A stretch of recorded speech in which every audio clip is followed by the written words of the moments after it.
Bismillah, alhamdulillah, salatu wassalamu ala rasulullah wa ala alihi wa sahbihi wa ala. Can you hear me well in the back? No. No?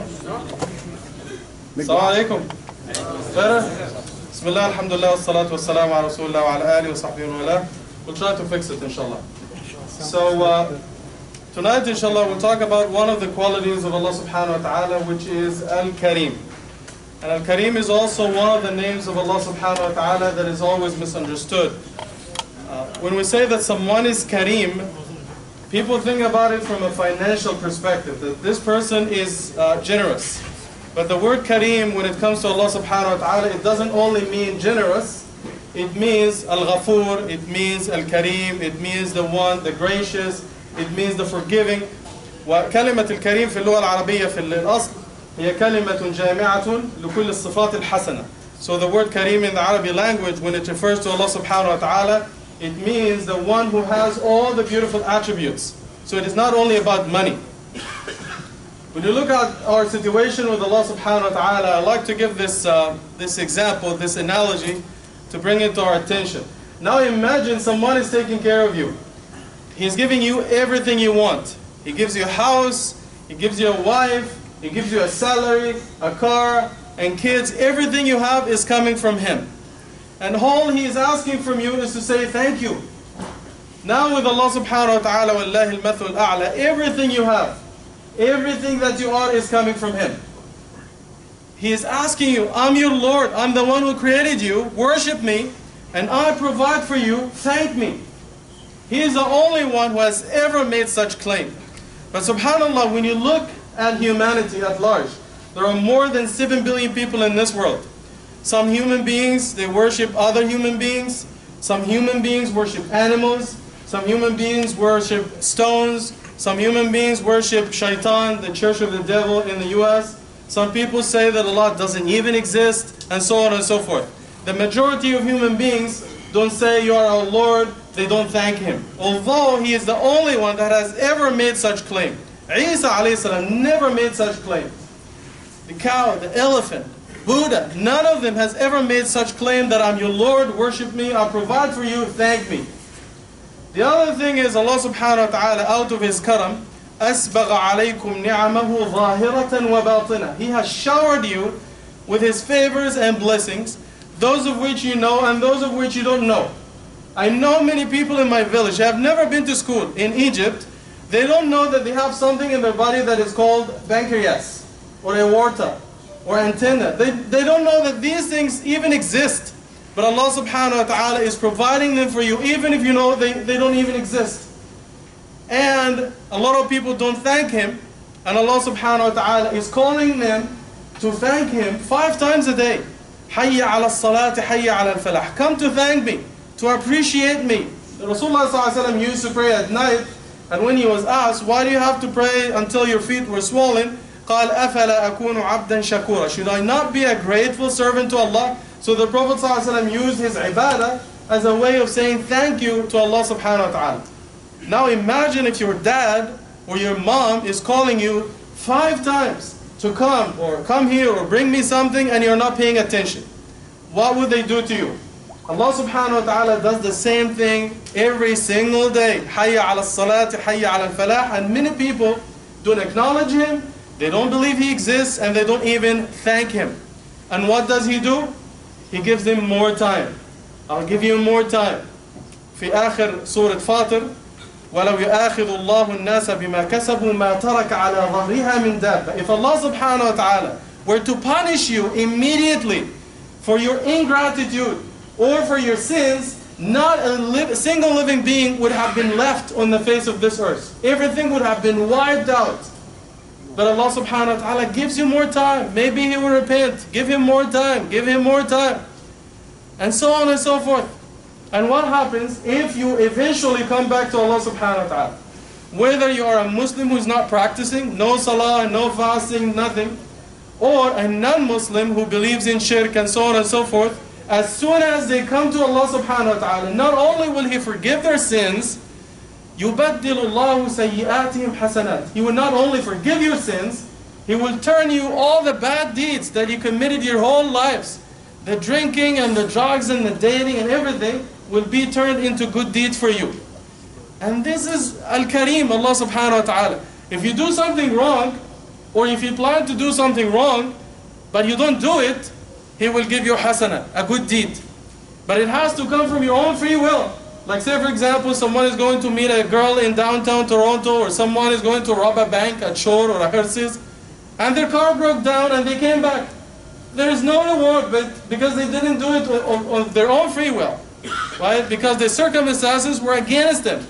But if you do it fi sabilillah, like you give up haram things fi sabilillah, you get the reward. And if you want to do something good, like say for example, they're collecting funds for masjid or a school, and you wanted to give, but you don't have the money, He will give you the reward. Jazakallah. Takbir. Okay. La hawla. The noise. Turn it down a little bit. So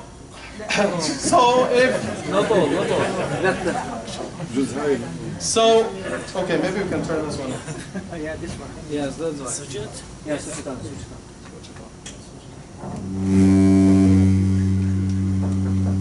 Okay.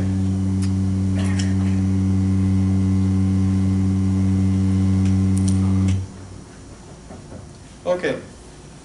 So if you plan to do something good but you don't have the ability, like you wish to go for Hajj and you don't have the money, Allah subhanahu wa ta'ala will give you the reward for your niyyah. If you want to donate money, you don't have the money, Allah subhanahu wa ta'ala will give you the money for your niyyah even without you paying. And if you have the ability, say you would like to donate money fi sabilillah for iftar here in the masjid. And by the way, we still have so many days unsponsored for iftar. If you would like to sponsor, talk to Brother Abdul Salam. Jazakallah. بعد الفاصل إعلان. So, say for example you do a good deed. You give zakah, sadaqah, something. He will give you 10 rewards, 700, and He will give you more. Which bank in this world, if you give them $1, they give you 700? It doesn't exist. Allah subhanahu wa ta'ala is Al-Karim. And if you do something bad in this dunya, and you make tawbah before you die, there's no question in the end. And what does Allah subhanahu wa ta'ala? This is out of His karam. He will give you money. Then He will send a faqir, a poor person, to take something from you. Give him 2.5%. Say he gave you, for example, $1,000, and he's asking you to give him $25, and he will give you the reward 700%. It is not your money, it is for him. And he will send the faqir to take from you, and he will give you the reward. He will give you sihha, health. And you go and pray, and he will give you the reward. And this is Al-Karim, Allah subhanahu wa ta'ala. And out of His karam, and this is the last thing inshallah, out of His karam, every time He closes a door for you, and you are patient, He will give you more. Yani say for example, يقول ابن القيم رحمه الله, when you come out of your mother at the time of birth, you were reliant, you were dependent on the umbilical cord, one source of income for you. So once this source of income is cut off, He gives you two sources. The breastfeeding, two sides, right?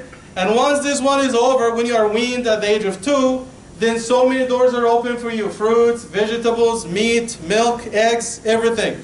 And they say, subhanAllah, all the way till the end. When one door of dunya is closed for you and you die, and they close the qabr for you, this door is closed, He opens the 8 gates of Jannah for you. So every time one door is closed, He opens many doors for you. So don't lose confidence in Allah subhanahu wa ta'ala. He is Al-Karim. And every time I come across this ayah, wallahi, I'm touched. Allah subhanahu wa ta'ala says, Ya ayyuha al-insanu, ma gharraka bi rabbik. Al-Karim. He said, what has emboldened you against Allah? You don't say thank you?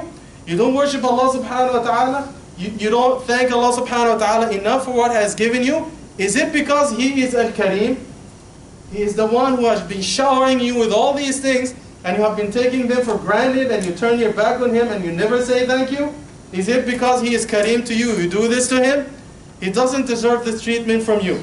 And this is a reminder of Al-Karim from the Quran. Al-Karim will continue tomorrow inshallah. The question from last night, if you read Surah Fussilat,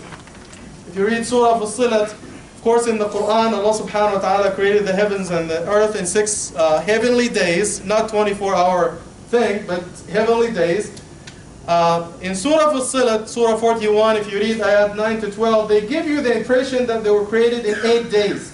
Because 2, 4, and 2, that's 8. But this is not the way you understand it in Arabic. Maybe if you read the English, Urdu, Turkish, French, this is what you get from the translation. But in the Arabic, this is how it is understood. I walked from Oakville to Scarborough in 6 hours. So I walked from Oakville to Mississauga in 2 hours, and I walked to Toronto in 4 hours, meaning from Oakville, not from Mississauga. Then from Toronto till Scarborough in 2 hours. So this is the meaning in Arabic. He created the earth in 2 days, created everything else on earth in 4 days, meaning from the beginning, then the heavens in 2 more days. So the total is 6 and not 8. This is the way it is understood in the Arabic language. And the winner is Sister Rukhshanda Yunus. Is there anyone here to take the prize on her behalf? Okay. Jazakallah, brother. Are you sure? Arabic license. Photo ID? Jazakallah. Barakallah. Wa ahsan. Jazakallah. So the question for tonight is complicated a little bit. And it says in Surah Maryam, Ya ukhta Harun. How can the mother of Isa alayhi salam be the sister of Harun, the brother of Musa alayhi salam, although he died hundreds of years before? How do you explain this? So we ask Allah subhanahu wa ta'ala to reward you for your sabr and salah and qiyam, inshallah. If you know the answer, email me before tomorrow Asr at Mustafa at Anatolia Center.ca. Jazakallah khairan. Qumu lis salati.